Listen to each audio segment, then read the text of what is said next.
Փաշինյանին անվստահություն հայտնելու գործընթաց սկսելու արթուն ենք շարժման անդամներին դրական պատասխանելուց հետո պատիվ ունեմ խմբակցության ղեկավարը հայտարարել էր, թե իրենք կողմ կլինեն Հայաստանի երկրորդ նախագահի վարչապետի թեկնածությանը, եթե Հայաստան խմբակցությունը նրան առաջադրի։ Ինչ ասել Ռոբերտ Քոչարյանը։ Ասել է առաջիկա լուրջ գործընթացներին, փողոցային շարժում, արտահերթ կամ հերթական ընտրություններ,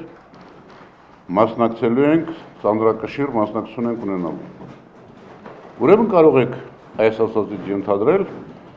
որ Ռոբերտ Քոչարյանը հենց այսօր իմպիչմենտ սկսելը լուրջ գործընթաց չի համարում։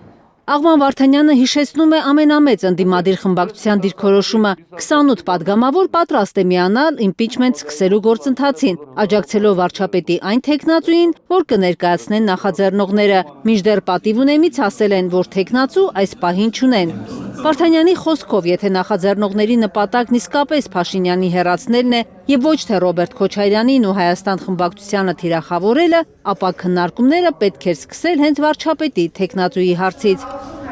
Մինչդեռ դա չի արվել, ավելին ըստ Վարդանյանի, ինչ-որ մարդիկ շանտաժի լեզվով են խոսում Հայաստան խմբակցության հետ, ինչը փորձառու քաղաքական գործչին հիմք է տալիս ենթադրել, որ թե ՔՊԻ-ի, թե ընդդիմադիր որոշ շրջանակների քննադատությունն ուղղված է հենց Հայաստանի երկրորդ նախագահի դեմ։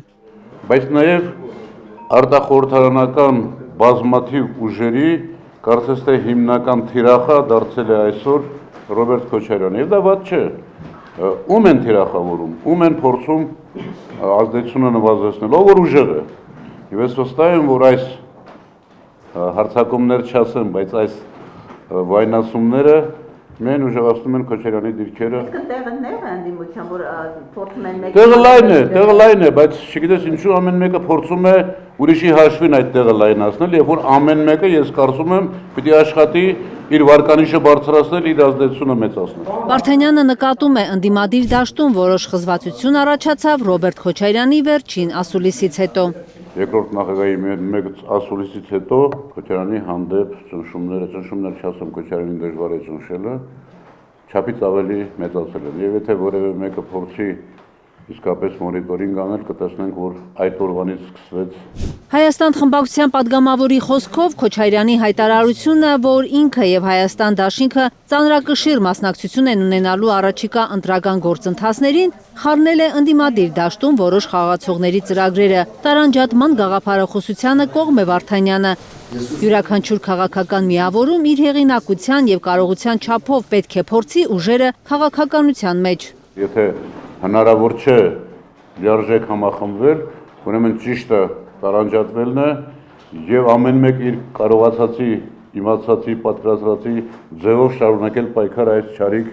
իշխանության դեմ։ Իդեպ Վարդանյանը մամուլից է իմացել, որ Հայաստանի երկրորդ նախագահը Մոսկվայում վերջերս հանդիպել է Ռուսաստանի նախագահի հետ, վստահեցնում է, այլ մանրամասներ չգիտի։ Մամուլում հրապարակում է եղել, որ նման հանդիպում տեղի է ունեցել, դա չի երկվել, չի հաստատվել, այդքանը։ Այսպես անորոշ ինչու եք պահում, ասեք կամ հանդիպել են կամ չեն հանդիպել։ Բայց ես ասում եմ այն ինչ գիտեմ, չէ՞։ Իմ չիմացածի մասին։ Իմ չիմացածի մասին ես երբեք չեմ ասում։ Իսկ չեք լսում ախր, իմ չիմացածի մասին ես երբեք չեմ ասում։